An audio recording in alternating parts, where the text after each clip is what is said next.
This is a bore gauge that's measuring the big end of number 4 rod. And now we're going to turn the bore gauge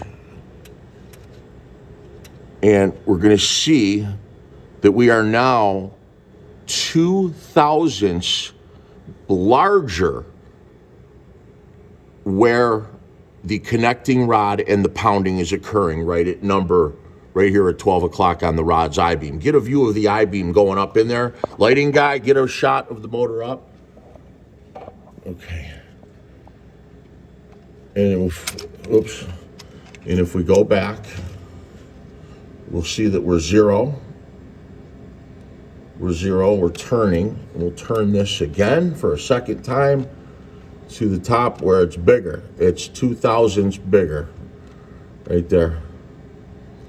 And that's what's going on. Once again, you turn that back, put their dial gauge back in the hole, and you're back at 0. You're tight again, right here. That's the difference. All right, and we go back again for a third or fourth time to show you what's going on, and we're 2 thousandths bigger at the top.